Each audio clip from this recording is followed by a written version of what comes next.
guys, welcome to our YouTube channel Bong Views. আমি শিলাজিৎ, আমি সুদীপ্তা। আপনারা যারা এখনো পর্যন্ত আমাদের চ্যানেলটা সাবস্ক্রাইব করেননি তারা প্লিজ এক্ষুনি আমাদের চ্যানেলটা সাবস্ক্রাইব করে যাবেন আর নোটিফিকেশন বেল অন করে নেবেন পরবর্তী ভিডিওগুলোর জন্য নোটিফিকেশন পেতে। আর যারা আমাদের চ্যানেলটা সাবস্ক্রাইব করেছেন তাদেরকে অসংখ্য ধন্যবাদ।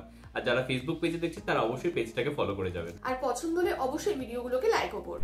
আজকে আমরা নিয়ে চলে এসেছি এটা ইনফরমেটিভ ভিডিও। যদিও এই টপিকে আমরা আগে একটা ভিডিও করেছি, বাট এটাতে একটা মিসকমিউনিকেশন, একটা মিসআন্ডারস্ট্যান্ডিং তৈরি হয়েছে, যার জন্য ক্ল্যারিটির জন্য আমরা আবার ভিডিওটা নিয়ে এসেছি। তো আগে যে ভিডিওটা ছিল তার টাইটেল ছিল হাসিনার নাম মুখেও নিলেন না মোদি। তো এটাতে আমরা ডোনাল্ড ট্রাম্পের একটা স্পিচ আর কি দেখেছিলাম, যদিও স্পিচটা প্রপার স্পিচটা ওখানে ছিল না, কিন্তু একটা ইন্টারপ্রিটেশন ছিল। তো সেটা দেখে শিলাজিৎ মন্তব্য করেছিল যে পুরো বিষয়টা ডোনাল্ড ট্রাম্প মোদির উপর ছেড়ে দিয়েছেন। তো অ্যাকচুয়ালি আমি বলেছিলাম যে বাংলাদেশকে মোদি এবং ভারতের উপরে ছেড়ে দেওয়া হয়েছে। হ্যাঁ, মানে অ্যাকচুয়ালি ও বোঝাতে চেয়েছিল যে ওই যে বক্তব্য যে বা প্রসঙ্গ যে বিষয়ে ট্রাম্পকে প্রশ্ন করা হয়েছে সেই ব্যাপারটা তিনি মোদির উপর ছেড়ে দিয়েছেন। ও কিন্তু সেটাই বলতে চেয়েছে এবং সেটাই সঠিক। আপনারা যেটা বুঝেছেন সেটাও সঠিক, মানে আপনারা ভিডিওটা দেখে যেটা বুঝেছেন সেটাও সঠিক, কিন্তু ব্যাপারটা হচ্ছে শিলাজিতের কথা একটা মিসআন্ডারস্ট্যান্ডিং তৈরি হয়ে গেছে।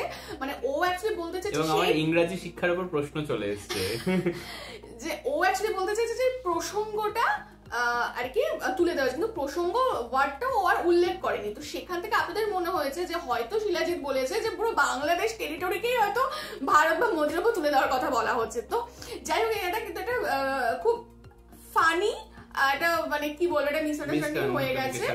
আর মানে সব থেকে হাস্যকর হচ্ছে যেখানে মানুষ দেখলাম ঝুড়ি হচ্ছে ওর ইংরাজি শিক্ষা জ্ঞান এইসব নিয়ে প্রশ্ন করলো। তো এখানে কিছু বলার নেই, একটা ওয়ার্ডকে নিয়ে যদি এত সেই মোচড় দেওয়া হয় কিছু বলার নেই, কারণ তাহলে এখন তাহলে প্রত্যেকটা ওয়ার্ড আমাদের একদম স্পেসিফিক্যালি উচ্চারণ করে করে বলতে হবে এবং ট্রান্সলেটর নিয়ে বসতে হবে যে প্রত্যেকটা জিনিস আর কি ট্রান্সলেট করে করে আর কি সবকিছু বোঝাতে হবে। এক্স্যাক্টলি, কারণ আমরা যখন কোনো ভিডিও করি আমরা খুব ফ্লোতে ভিডিও করি, কারণ আমার কথা শুনলে আপনারা নিশ্চয়ই বুঝতে পারবেন যে আমি খুব স্পিডে কথা বলি। তো অনেক সময় যখন বাংলাতেও আমি কিছু বলি বা কিছু মানে ডেফিনেটলি আমরা বাংলাতেই এখানে কনভারসেশনটা করি, তো দেখবেন আমি নিজেও পরে আমার নিজের ভিডিও দেখি যে আরে আমি এটা সেন্টেন্স বলতে বলতে হুট করে মাঝপথে এটা অন্য সেন্টেন্সে চলে গেছে, সেই আগের সেন্টেন্সটাকে কমপ্লিট না করে। তো এটা আমার একটা মানে স্বভাবগত দোষ আমি বলতে পারি। তো এরকম হয়ে যায় অনেক সময় যখন আমরা ভিডিও করতে বসি। আর আমার ক্ষেত্রে বিষয়টা হচ্ছে আমি কোনো প্রসঙ্গের যে একটা নির্দিষ্ট ওয়ার্ড আর কি সেখানে স্পেসিফিক ভাবে ইউজ করলে হয়ে যায়, বাট আমি সেটা অনেক সময় হারিয়ে ফেলি বা সেই সময় ইনস্ট্যান্টলি মনে পড়ে না, তো সেই বিষয়টা হয়ে যায়। আর আমাদের কোনোটাই তো স্ক্রিপ্টেড নয়, আমরা ইনস্ট্যান্ট বলছি। অনেক সময় ইনস্ট্যান্ট বলতে গেলে অনেক সময় আমাদের অনেক ভাষা পরিভাষা মাথায় আসে না। ইভেন আপনারা আমাদের ভিডিও দেখলে এটাও বুঝতে পারবেন যে অনেক সময় আমি কথা বলছি, হয়তো মাঝখান থেকে ও কথা শুরু করে দিল, বা ও কথা বলছে আমি মাঝখান থেকে শুরু করে দিচ্ছি। বাট স্ক্রিপ্টেড যে কোনো ভিডিও দেখবেন যে তাদের একটা নির্দিষ্ট প্যারাগ্রাফ থাকে যে তারা সেটা শেষ করে এবং পরের জন সেটাকে তারপরে ধরে, বাট আমাদের কিন্তু সেটা দেখতে পাবেন না। আপনারা হয়তো এখনো দেখতে পেলেন যে ও কথা বলছিল আমি মাঝখান থেকে শুরু করে দিলাম, তো বিষয়টা এরকমই। সেটাই তো, ওই সাজানো গোছানো একদম পারফেক্ট ব্যাপারটা হয় না, অনেক সময় কিছু কিছু জিনিস মিসিং হয়ে যেতে পারে, তার জন্যই এত কন্ট্রোভার্সি হয়ে যায়। এক্স্যাক্টলি, আমরা যখন কমেন্ট গুলো বলছি আমরা নিজেরাও বুঝতে পারি যে কিসের জন্য কমেন্টস গুলো আসে। দেন আমরা ভিডিওটা দেখলাম, আমরা ডোনাল্ড ট্রাম্পের অরিজিনাল যে স্পিচ সেটা দেখছি, আমরা 2-3 বার করে একবার ও কি বলছে একবার ট্রাম্প কি বলছে, ও কি বলেছে ট্রাম্প কি বলেছে, বোঝার চেষ্টা করছে যে ভুলটা কোথায় হয়েছে। তারপর ও আচ্ছা ও প্রসঙ্গ ওয়ার্ডটা হয়তো বলেনি, সেটার জন্য প্রবলেম হয়েছে। তো যাই হোক, এই ক্ল্যারিফিকেশনটা আমাদের মনে হচ্ছে দরকার ছিল, কারণ একটা মিসআন্ডারস্ট্যান্ডিং তৈরি হয়েছিল সেই রিলেটেড। আর আপনারা যেহেতু এত বড় প্রশ্ন করে নিয়েছেন ওর ইংরাজি শিক্ষা নিয়ে, তো আমরা অনেক সময় এটা অনেস্টলি স্পিকিং আমরা যখন ইসলামিক কোনো ভিডিও আমরা ভাবি যে দেব, আমরা কিন্তু বেশিরভাগ যখন কোরআনের ওপর কোনো ভিডিও বা এরকম কোনো কিছু ভিডিও আমরা প্রপার অনেক সময় ইংলিশে দেখতে পাই। তো আমরা অনেক সময় ভাবি যে আমরা ইংলিশেই ভিডিওগুলো করব, কিন্তু আবার আমাদের এটা মাথায় আসে যে যদি যেহেতু বাংলাদেশের উপর ভিডিও বাংলাতে করাটাই সেও, তাহলে বেশি মানুষ আর কি রিলেট করতে পারবে, বেশি মানুষ দেখতে পারবে, বুঝতে পারবে। সেই জন্য অনেক সময় কিন্তু এই যাতে সব মানুষ কানেক্ট করতে পারবে না সেই একটা প্রতিকূলতার দিকে নজর রেখেও কিন্তু আমরা অনেক সময় ইংলিশ ভিডিওগুলো স্কিপ করে যাই। তাহলে এবার যখন প্রশ্ন চলে এসে এবার তাহলে মনে হচ্ছে যেটা আমাদের মনে হবে যে হ্যাঁ এই ভিডিও ভিডিওটা প্রপার ইংলিশে আছে ইংলিশেই করব, বাট আমরা যখন রামসা সুলতানেরও কিছু ইংরেজি রিলেটেড বা যখন আমরা প্রথম রমজান সিরিজ এনেছিলাম সেখানেও আমরা কিছু ইংলিশ রিলেটেড ভিডিও এনেছিলাম, মানে ইংলিশেই ছিল ভিডিওগুলো, তো তখন আপনারা বলতেন যে এই ভিডিওগুলো বাংলাতেও রয়েছে, বাংলাতে আনুন, বা অনেকে এরকমও কমেন্টস করতো আমরা ইংলিশ বুঝি না, আমরা আপনারা বাংলায় ভিডিও আনুন, সেই বিষয়টা এরকম হয়ে যাচ্ছে করে তো করে কেয়া বলে তো বলে কেয়া। এক্স্যাক্টলি, তাহলে এবার মাথায় রাখতে হবে যে না ইংলিশে ভিডিও আনবো, কারণ এখন মনে হয় সবাই বুঝতে পারছে, সবাই এখন ইংলিশ বুঝতে পারছে, তো ব্যাস এটাই হচ্ছে ব্যাপার। তো চলুন আজকের ভিডিও টপিকে চলে আসি। তো আজকে আমরা পরস্পর দুটো ভিডিও আনবো, একটা ইংলিশে থাকবে এবং একটা ওটারই ইন্টারপ্রিটেশন থাকবে বেঙ্গলিতে। যাই হোক, ফার্স্ট ভিডিওটা হচ্ছে why Trump leaves Bangladesh issue on PM Modi, Bangladesh crisis, Sheikh Hasina, PM Modi, and channel name is India Today। আর হচ্ছে পরবর্তী ভিডিওটা হচ্ছে বাংলাদেশের প্রসঙ্গ মোদির উপরে ছেড়ে দিয়েছেন ট্রাম্প, এবং যার থাম্বনেলটাও বেশ ইন্টারেস্টিং, যেখানে লেখা আছে বাংলাদেশ প্রশ্নে অনাগ্রহী ট্রাম্প। আর এটা কিন্তু আপনাদেরই দেশের ইউটিউব চ্যানেল, যার নাম হচ্ছে বিভি নিউজ 24। আই থিংক এটা news channel, not only YouTube channel.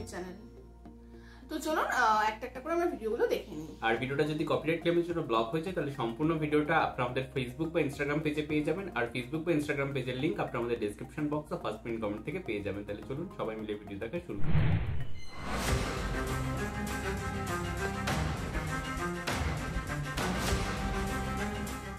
No role for our deep state. In a major development during the Modi-Trump meeting, US President Donald Trump on Friday put an end to rumors of US deep state interfering in the affairs of Bangladesh, while putting the ball in the courts of India to deal with its neighbor amid soaring ties. The unrest in Bangladesh and the subsequent attacks on minority Hindus were among the topics discussed by Prime Minister Narendra Modi during his bilateral with Trump. Responding to questions from reporters on the crisis in Bangladesh, Trump said, and Mr. President, what you would like to say about the Bangladesh issue, because we saw and it is evident that how the deep state of United States was involved to regime change during the Biden administration, and then Muhammad Yunus made Junior Soros also. So what is your point of view about the Bangladesh? What is the role that the deep state played in this discussion? Well, there was no role for our deep state. It was.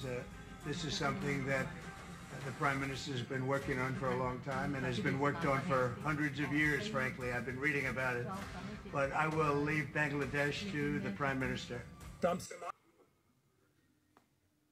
বাংলাদেশের রাজনৈতিক পট পরিবর্তনে যুক্তরাষ্ট্রের খুব একটা আগ্রহ না থাকার বিষয়টি বুঝিয়ে দিয়েছেন মার্কিন প্রেসিডেন্ট ডোনাল্ড ট্রাম্প। যুক্তরাষ্ট্র সফরে যাওয়া ভারতের প্রধানমন্ত্রী নরেন্দ্র মোদীর সাথে বৈঠকে বাংলাদেশ প্রসঙ্গ আসলেও এ বিষয়ে আলোচনা খুব একটা এগোয়নি। বৃহস্পতিবার হোয়াইট হাউসে মার্কিন প্রেসিডেন্ট ট্রাম্পের সাথে ভারতের প্রধানমন্ত্রী নরেন্দ্র মোদী বৈঠকের পর সাংবাদিকদের সাথে আলাপচারিতায় বাংলাদেশ নিয়ে কথা হয়। প্রসঙ্গটি নিয়ে আনেন ভারতের এক সাংবাদিক।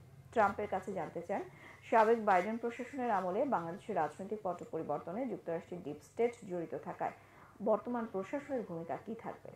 সেক্ষেত্রে বাংলাদেশের অন্তর্বর্তী সরকার প্রধান ডক্টর মোহাম্মদ ইউনূসের সঙ্গে জুনিয়র সোরসের সাম্প্রতিক বৈঠকের বিষয়টি উল্লেখ করেন ওই সাংবাদিক। জবাবে ট্রাম্প বলেছেন বাংলাদেশ প্রসঙ্গ মোদির উপর ছেড়ে দিয়েছেন। মোদির দিকে ইঙ্গিত করে ট্রাম্প বলেন তার জানা মতে বাংলাদেশ নিয়ে শত বছর ধরে কাজ করছে ভারত। এই বৈঠকের আগে ভারতের উদ্দেশ্যে ট্রাম্প হুমকি দেওয়ার অস্বস্তিকর পরিস্থিতি তৈরি হয়।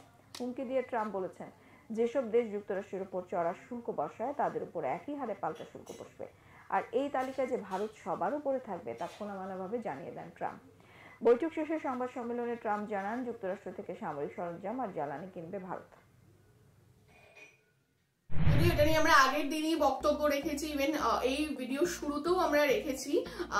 তবে এই ভিডিওটা কিন্তু বাংলাদেশি নিউজ চ্যানেলের ভিডিও, এবং এখানেও কিন্তু একটা কথা উল্লেখ রইল যে বাংলাদেশ প্রসঙ্গ ট্রাম্প ভারতের উপর ছেড়ে দিয়েছে। তুই প্রসঙ্গ বলিসনি, এটা ভুলে যাস না। তো যাই হোক, তো ওটাই আলাদা করে কিছু বলার নেই, কারণ এর আগে যেহেতু আমরা একই টপিক আবার ভিডিও করছি ক্লারিফিকেশনের জন্য, তো আগের দিন আমরা বলে দিয়েছি অলরেডি, তো এটা নিয়ে আমার মনে হয় কিছু বলার আছে বলে আর কিছু বলার নেই সত্যি কথা বলতে। এবং আমেরিকার এক্স প্রেসিডেন্ট বাইডেনের সময় যে আমরা ডিপ স্টেটের কথা সকলেই জানি, এবং সেখানে জর্জ সরোজের কথা মানে উঠে আসছে, এবং সেখানে দাঁড়িয়ে বাংলাদেশের যে রাজনৈতিক পরিবর্তন বা বাংলাদেশের যে কোথাও গিয়ে এই যে সরকার ফেলে দেওয়ার যে বিষয়টা, তার সাথে আর কি ডিপ স্টেটের আর কি ঘনিষ্ঠ সম্পর্ক বলা হয়, এবং সেটা কতটা ঠিক কতটা ভুল সেটা আমরা বিচার করার কেউ নয়, বা আমরা জানিও না কোথাও গিয়ে। বাট এই ধরনের রিউমার্স মানে ইন্টারনেটে প্রচুর রয়েছে, সেটা আপনারাও জানেন। বাট এই জিনিসগুলো বলে কোথাও গিয়ে যেন আমার মনে হয় যে জুলাইয়ের আন্দোলন রয়েছে বা জুলাইয়ের যে বিপ্লব রয়েছে বাংলাদেশের, বা স্বাধীনতা 2.0 কে কোথাও গিয়ে ছোট করা হয়, বা সেই মানুষগুলোর বা সেই শহীদদের বলিদানকে কোথাও গিয়ে ছোট করা হয়, তো যেটা একটু খারাপ লাগে শুনতে কোথাও গিয়ে। এবং সব থেকে বড় কথা হচ্ছে আমরা আবু সাইদের কাহিনী জানি, আমরা মুগ্ধর কাহিনী জানি, বা এরকম শুধু তারা নয়, মানে আরো প্রচুর মানুষ, প্রচুর ছাত্ররা রয়েছে যারা নিজেদের জীবনকে মানে একদম তুচ্ছ তাচ্ছিল্য করে তারা কিন্তু আন্দোলনে ঝাঁপ দিয়েছে, এবং তারা নিজেরা প্রচুর স্যাক্রিফাইস করেছেন। এবং এই সমস্ত কিছু স্যাক্রিফাইস, সমস্ত যে লড়াই, তাদের রক্ত ঝরানো, সবকিছুর কিন্তু পরিণতি বা সবকিছুর একটা সুন্দর ফলাফল হচ্ছে কিন্তু আজকের বাংলাদেশের স্বাধীন বাংলাদেশ, যেটাকে আমরা বলি 2.0 বা সেকেন্ড ভার্সন। তো সেটা ডেফিনেটলি একটা খুবই তাৎপর্যপূর্ণ বিষয় বাংলাদেশ ইতিহাসে তো বটেই, ওভারঅল হচ্ছে পুরো ওয়ার্ল্ডের ক্ষেত্রেও কিন্তু একটা ডেফিনেটলি খুব একটা সিগনিফিকেন্ট জিনিস। তো সেটাকে কিন্তু আমরা কখনোই ইগনোর করতে পারি না, বা এটাকে ক্ষুণ্ণ করতে পারি না, বা কোনো রকম ছোট চোখে দেখতে পারি না, বা কোনো রকম ভাবে সেই জিনিসটা আসে না। তো আবারও যখনই যতবারই এই প্রসঙ্গ আসবে ততবারই কিন্তু জুলাই ছাত্র আন্দোলন, ছাত্রদের বলিদান, তাদের হচ্ছে কৃতকার্যতা, এই সমস্ত কিছু কিন্তু বারবার উঠে আসবে, এবং এটাই স্বাভাবিক। তো যাই হোক, এখানে আমরা ভিডিওটা শেষ করছি। আশা করছি আপনাদের ভালো লেগেছে, এবং এই বিষয়ে আপনাদের কি পার্সোনাল মতামত আছে অবশ্যই কমেন্ট বক্সে জানাবেন, এবং আমাদের ভিডিওটা ভালো যদি লাগে অবশ্যই লাইক করে আমাদের চ্যানেলটাকে সাবস্ক্রাইব করে যাবেন। আর সাবস্ক্রাইব বাটনের পাশে জয়েন বাটন পেয়ে যাবেন, সেখানে কিছু ফেসিলিটিস দেওয়া থাকে, চাইলে আপনারা চেক করতে পারেন। আর আমাদের যে ফেসবুক আর ইনস্টাগ্রাম পেজ রয়েছে সেখানে আপনারা ফলো করতে ভুলবেন না, লিংক ডেসক্রিপশন বক্সে পেয়ে যাবেন। আর আমাদের যে ফেসবুক গ্রুপটা রয়েছে সেখানে আপনারা জয়েন করে আপনাদের মনের মতো সমস্ত কিছু পোস্ট করতে পারেন, তার লিংকও ডেসক্রিপশন বক্সে পেয়ে যাবেন। আর আমাদের যদি আপনারা পার্সোনালি পছন্দ করে থাকেন, আমাকে শিলাজিৎ সুদীপ্তা হিসাবে আমাদের পার্সোনাল ফেসবুক আর ইনস্টাগ্রাম সাইটেও ফলো করতে পারেন, তার লিংকও ডেসক্রিপশন বক্সে করলে পেয়ে যাবেন। তো দেখা হচ্ছে পরবর্তী ভিডিওতে, আজ এ পর্যন্তই, টাটা।